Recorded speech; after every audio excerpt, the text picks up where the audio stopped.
आज 27 नवंबर 2021 दिन शनिवार। अब मुख्य समाचार पर नजर डालते हैं। दुर्ग उधमपुर एक्सप्रेस बन गई बर्निंग ट्रेन 4 बोगियां खाक। बर्निंग ट्रेन में फंसे छत्तीसगढ़ के 20 यात्री आग की लपेटे देख सहमे, जान बचाने चलती ट्रेन से कूदा।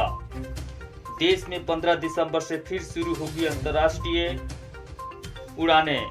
मुंबई आतंकी हमले के घावों को भारत नहीं भूल सकता। प्रधानमंत्री धारदार हथियार से वार कर डायल 112 के चालक हत्या।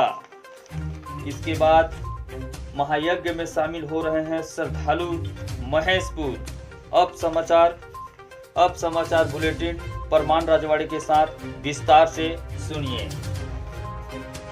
मध्य प्रदेश के मुरैना के पास से बड़ा रेल हादसा हो गया। यहां जम्मू कश्मीर के उधमपुर से जलकर छत्तीसगढ़ दुर्ग जा रही दुर्ग उधमपुर एक्सप्रेस ट्रेन में आग लग गई। भीषण आग के चलते कुछ ही देर में 4 बोगियों में देखते ही देखते धुआं भर गया।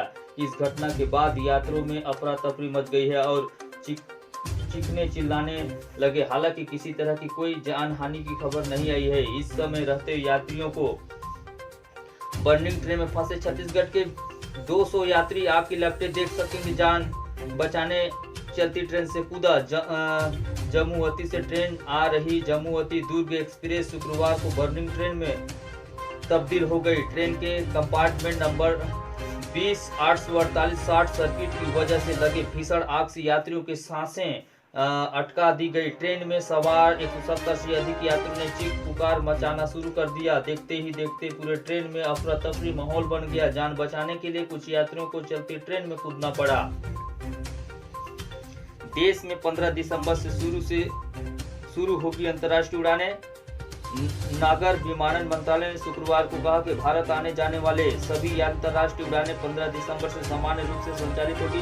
गौरतलब है कि भारत आने जाने वालों सभी अंतर्राष्ट्रीय उड़ानें कोविड-19 महामारी के कारण 23 मार्च 2020 से ही बंद है।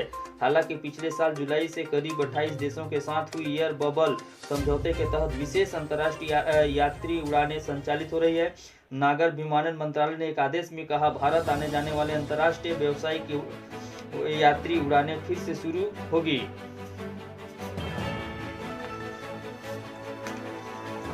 मुंबई आतंकी हमले के घावों को भारत नहीं भूल सकता, मोदी। मुंबई में 2008 हुई आतंकी हमले के घावों को भारत कभी नहीं भूल सकता। यह बात प्रधानमंत्री नरेंद्र मोदी ने हमले के 13 साल पूरे होने पर कही है। इस मौके पर विदेश मंत्रालय ने पाकिस्तान उच्चायोग से वरिष्ठ राजनयिक को तलब कर आतंकी हमले के आरोपियों के खिलाफ मुकदमे की सुनवाई जल्द ही पूरी करने, दंडित करने के लिए कहा। अंतर्राष्ट्रीय दबाव में पाकिस्तान ने हमले की साजिश में शामिल कई आतंकियों को गिरफ्तार किया था, लेकिन अदालत में उसके मामलों की सुनवाई लंबा समय बीतने के बावजूद पूरी नहीं हुई है। विदेश मंत्रालय ने पाकिस्तान राजनयिक को भारत के लिखित अपेक्षा भी सौंपी है, जिसमें मुंबई हमले से जुड़े आतंकियों की सुनवाई जल्द पूरी करने, दंडित करने के लिए कहा गया है। इस नोट में पाकिस्तान ने भारत के खिलाफ उन आतंकी गतिविधियों को रोकने के लिए भी कहा गया है जो उसकी धरती से चलाई जाती है। आतंकी हमले के 13वीं बरसी पर विदेश मंत्रालय ने एक वीडियो भी जारी किया है। विदेश मंत्रालय की ओर से ट्विटर पर पोस्ट हुए वीडियो में प्रधानमंत्री मोदी ने कहा, भारत आतंकवाद की नई नीति और नए तरीके से लड़ रहा है। प्रधानमंत्री मुंबई हमले में मारे गए देश विदेश के नागरिकों को कर्तव्य निभाते हुए शहीद सुरक्षा कर्मियों को श्रद्धांजलि दी है। विदेश मंत्रालय के वीडियो में बताया गया है कि मुंबई हमले की साजिश पाकिस्तान में तैयार की गई थी। वहीं पर हमलावरों को प्रशिक्षित किया गया और वहीं से उन्हें हथियार व अन्य सुविधाएं से लैस कर भारत भेजा गया। यह बड़ी चिंता के विषय है कि हमले के 13 साल बाद बीत जाने के बाद भी 15 देशों के मारे गए 166 लोगों के परिवारों को न्याय नहीं मिला है। भारत इन परिवारों को न्याय दिलाने के लिए अपनी ओर से हर संभव प्रयास जारी रखेगा। पाकिस्तान से अपेक्षा है कि वह हमले में शामिल आतंकियों को जल्द दंडित कर अपनी अंतर्राष्ट्रीय जिम्मेदारी को पूरा करे। वीडियो में पाकिस्तान से आतंकवाद को लेकर दोहरे मानदंड अपनाने का आदत छोड़ने के लिए कहा है। हमले की बरसी पर राष्ट्रपति, प्रधानमंत्री और विदेश मंत्री ने अलग अलग संदेशों में सभी मृतकों को श्रद्धांजलि दी है। 26 नवंबर 2008 को 10 पाकिस्तान आतंकियों ने समुद्री पार कर मुंबई में आकर वहां के रेलवे स्टेशन पंच तारा होटल और यहूदी केंद्र पर कहर बरसाया था। धारदार हथियार से वार कर डायल 112 के चालक हत्या। सरगुजा पुलिस के डायल 112 के चालक सोनू लाल यादव 26 वर्ष की धारदार हथियार से वार कर हत्या की गई है। अंबिकापुर से लगे ग्राम सुंदरपुर के समीप सड़क के किनारे उसका शव मिला। उसकी कनपट्टी के पास धारदार हथियार से वार किया गया था। नजदीक ही उसकी मोटरसाइकिल भी खड़ी थी। हत्या के वजह और हथियारों का अभी तक सुराग नहीं लग सका। पुलिस टीम जांच पड़ताल में लगी हुई है। मणिपुर पुलिस चौकी के शुक्रवार की सुबह गांव वालों के माध्यम से सूचना मिली कि ग्राम सुंदरपुर में सड़क किनारे युवक का शव पड़ा हुआ है। अतिरिक्त पुलिस अधीक्षक विवेक शुक्ला, सीएसपी पुष्कर शर्मा के नेतृत्व में पुलिस टीम तत्काल मौके पर पहुंची। शव मौधे मुंह पड़ा हुआ था। शव के पास खून बिखरा था। कनपट्टी के पास गहरे जख्म थे। मृतक ने नक्सल ऑपरेशन में उपयोग किया जाने वाला गणवेश धारण किया था। थोड़ी ही देर में शव की पहचान सोनू लाल यादव पिता कुंज बिहारी यादव के रूप में हुई। वह डायल 112 के वाहन चालक था। अंबिकापुर में उसकी ड्यूटी रहती थी। वह आउटसोर्सिंग एजेंसी के माध्यम से डायल 112 सेवा में दे रहा था। सुंदरपुर गांव में उसके कोई रिश्तेदार भी नहीं रहते। वह किसके साथ और किस उद्देश्य से वहां गया था वह अभी तक स्पष्ट नहीं हो सका। पुलिस टीम ने कुछ सहमदियों की हिरासत में लिया है। पूछताछ जारी है।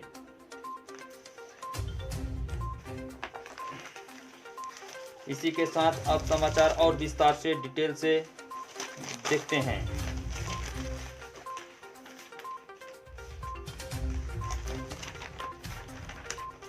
महायज्ञ में शामिल हो रहे हैं श्रद्धालु।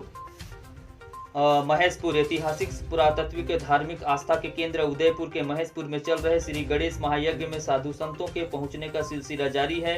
यहां दूर दूर से श्रद्धालु यज्ञ और पूजा रचना में शामिल होने पहुंच रहे हैं। आयोजन में महेशपुर में श्रद्धा उल्लास का माहौल है बना हुआ है। शुक्रवार को यज्ञ स्थल महेशपुर में काशी पीठाधीश्वर डॉक्टर राम कलम दास ने वेदांती भी काशी से साधु संतों के साथ यज्ञ में शामिल होने पहुंचे। उनके द्वारा दोपहर में प्रवचन दिया गया। उनका प्रवचन सुनने काफी संख्या में लोग मौजूद रहे। 2 दिनों तक डॉक्टर राम कमल दास वेदांती महेशपुर में श्री गणेश महायज्ञ में मौजूद रहेंगे। बता दें कि श्री 108 स्वामी रामदास जी महाराज के नेतृत्व में महेशपुर में आयोजित श्री गणेश महायज्ञ में जनप्रतिनिधि व देश भर से साधु संतों का आना जाना जारी है। कलश यात्रा के साथ प्रारंभ हुई श्री गणेश महायज्ञ में लोग भारी भीड़ देखी जा रही है। श्रद्धालु सुबह 8 बजे से यज्ञ के लिए अपनी पूरी तैयारी के साथ यज्ञ स्थल पहुंच रहे हैं। सुबह 9 बजे से यज्ञ प्रारंभ होकर शाम 5 बजे तक आयोजित किया जा रहा है। इस दौरान शाम 5 बजे से रात 8 बजे तक बाल विदुषी विजया जी द्वारा कथा वाचन भी किया जा रहा है। विभिन्न अखाड़ों से आए नागा साधुओं सुबह 11 बजे से अपनी प्रस्तुति दी जा रही है। सुमधुर भजनों से इन गाना साधुओं ने सभी श्रद्धालुओं का मन मोह लिया है। अभी तक महेशपुर यज्ञ में जूना अखाड़ा, निर्मोही अखाड़ा, दिगंबर अखाड़ा, आनंद अखाड़ा, आवाहन अखाड़ा के साधु संत पधार चुके हैं। इसी कड़ी में यज्ञ में शामिल होने श्री 1008 महामंडलेश्वर अमरदास जी महाराज भी अयोध्या से पधारे हुए हैं। वे भी यज्ञ में शामिल हुए। इसी के साथ अब समाचार बुलेटिन समाप्त हुआ। नमस्कार।